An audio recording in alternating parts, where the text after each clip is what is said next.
Hi hello నమస్తే welcome to Telugu 360.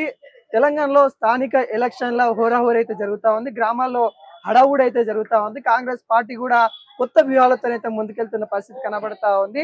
ప్రజలకి సంక్షేమం అందే విధంగా తీసుకెళ్దామన్నట్టుగా ఈ రోజు సీఎం రేవంత్ రెడ్డి సమీక్షన గాంధీ భవన్ లో కూడా సమావేశాలు అయ్యారు. ఈ అన్ని అంశాల గురించి అయితే మాట్లాడదాం. Congress party general secretary Sanjay Reddy గారు అయితే ఉన్నారు, మాట్లాడించే ప్రయత్నం చేద్దాం. అక్క నమస్తే. నమస్తే తమ్ముడు. ఎట్లా ఏం ప్రణాళిక చేశారు? ఇవాళ గాంధీ భవన్ లో సమావేశం అయ్యారు, ఎటువంటి ప్రణాళిక జరిగింది? డిసిసి ప్రెసిడెంట్లు నూతనంగా ఎన్నుకోబడిన వాళ్ళకి ఇవాళ అంటే ఎలా చేయాలి, ఎలా ఉండాలి, ఎంత ఎదిగితే అంత ఒదిగి ఉండాలి, అందరిని కలుపుకొని పోవాలి.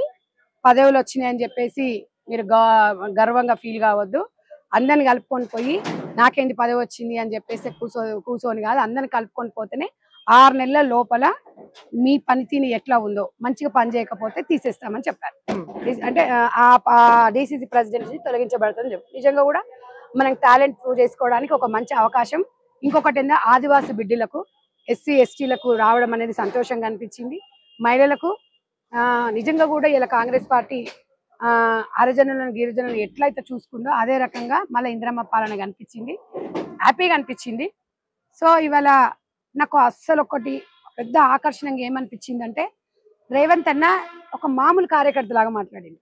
సీఎం హోదా అనేది ఏం లేదు, పక్కన ఎవరు లేరు, అసలు ఎవరిని పక్కన రానియలేదు, గన్మెన్లు కాని వాళ్ళని కాకుండా ఇవాళ ఒక కాంగ్రెస్ కోసము ఆయన మాట్లాడిన మాటలు నాకు చాలా చక్కగా అనిపించింది, ఇన్స్పిరేషన్గా ఇచ్చినాయి. ప్రతి విషయాన్ని క్షుణ్ణంగా, ఎందుకంటే తను చాలా బిజీగా ఉన్నారు, అయినా కూడా పార్టీ ముఖ్యము, పదవి అనేది సెకండరీ అనే విధంగా మాట్లాడి నాకైతే నేను చాలా హ్యాపీగా ఫీల్ అవుతున్నాను. మాట్లాడేటప్పుడు ఆయన మాట్లాడే మాటలు చమత్కారమైన మాటలతో అందరినీ నవ్వించాడు. అలా ఉండాలి రాజకీయము. అలాంటి సీఎం అనేది తెలంగాణ రాష్ట్రంలో ఉండరు. ఇంకొకటి, ఇలాంటి సీఎం పక్కన మా పిసిసి ప్రెసిడెంట్ గారు, ఆయన కూడా ఎంతో సౌమ్యంగా సమన్వయం చేసుకుంటూ వచ్చే ఇద్దరు వ్యక్తులను దీక్ష దివాస్ లో ఒక గౌడు బర్రె, పావని గౌడ్ అంటది, ఎందుకంటే నా స్థాయి కూడా అది కాదు దాని గురించి మాట్లాడడం, బట్ ఒక రాష్ట్ర ముఖ్యమంత్రిని అది ఇష్టం వచ్చినట్టుగా మాట్లాడింది. ఎందుకు తమ్ముడు అంటే, ఇప్పుడు నువ్వు కూడా ఒక్కసారి నువ్వు కూడా చూడాల్సిన అవసరం అయితే ఉంది. నువ్వు ఒక్కసారి ఎందుకు అక్క ఇట్లా మాట్లాడుతుందని నువ్వు అనుకో. తెలంగాణ రాకపోతే దీనికి పిసిసి ఎక్కడిది, వానికి ముఖ్యమంత్రి ఎక్కడిది? వీళ్ళందరూ పెట్టుకొని పదవులు కొలుకుతున్న పదవులు కేసీఆర్ గారి భిక్ష ఇదంతా. ఆ భిక్షను పట్టుకొని రేపు కేసీఆర్ గారు ఎక్కడన్నా కనబడితే కాళ్ళు మొక్కి ఆ కాళ్ళకు కడిగి ఆ నీళ్ళని మీ తలల మీద తల్లుకొని ఇంతకన్నా బుద్ధి వస్తుంది, జ్ఞానం వస్తుంది. ఇంకొకసారి కేసీఆర్ గారి మీద గాని ఉద్యమం మీద గాని అని అవాకులు చెవాకులు పేలేదనుకొని మూతి పండ్లు రాలగొడతారు తెలంగాణ ప్రజలు. దానికి నోటుకు అద్దు అదుపు ఉందా తమ్మి? మరి దాన్ని గౌడిబర్ అనాలా, ఏమనాలి? ఇప్పుడు ఆమె సంస్కారంగా మాట్లాడితే మేము మాట్లాడు. ఇన్నిసార్లు నన్ను నువ్వు లైవ్ తీసుకున్నావు, ఇన్నిసార్లు మాట్లాడు, ఎప్పుడన్నా నేను స్థితి మించి మాట్లాడినా తమ్మి? అంటే ఆమె ఆరోపణలు ఎట్లా ఉన్నాయంటే బీసీలకు అన్యాయం చేస్తా ఉంది కాంగ్రెస్ పార్టీ అనే విధంగా ఈ అంశాలు చెప్పండి తమ్మి. దీక్ష దివాస్ లో నా ఆవేదన అంతా ఈ రూపంలో తీసుకున్నాను అన్నట్టుగా మాట్లాడుతుంది. నీకు బీసీగా ఏమన్నా మాట్లాడిందా?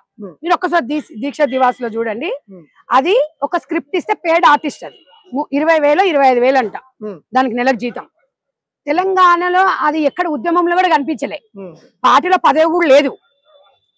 అలాంటి వ్యక్తి బీసీల గురించి మాట్లాడితే మేము సంతోషిస్తాం, స్వాగతిస్తాం.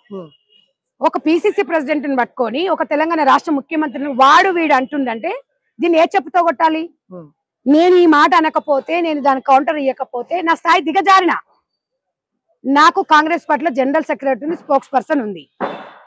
ఆ స్థాయి ఎందుకు దిగజారిన అంటే ఇవాళ ఒక పిసిసి ప్రెసిడెంట్ రాష్ట్ర సీఎం ని మాట్లాడినప్పుడు కౌంటర్ ఇవ్వకపోతే నాకు ఈ పదవికి అర్థమే లేదు.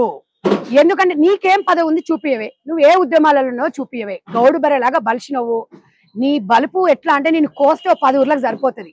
సిగ్గులేదు, అచ్చోసి నాంబోతులాగా ఇడిచిపెట్టిరు నిన్ను. నువ్వు ఏది ఇష్టం వచ్చినట్టు మరుగుతున్నావు, తాట తీస్తాం, చెప్పులతో కొడతాం నిన్ను. బిడ్డ కాంగ్రెస్ నాయకులందరూ రెడీగా ఉన్నారు నేను తన్నడానికి.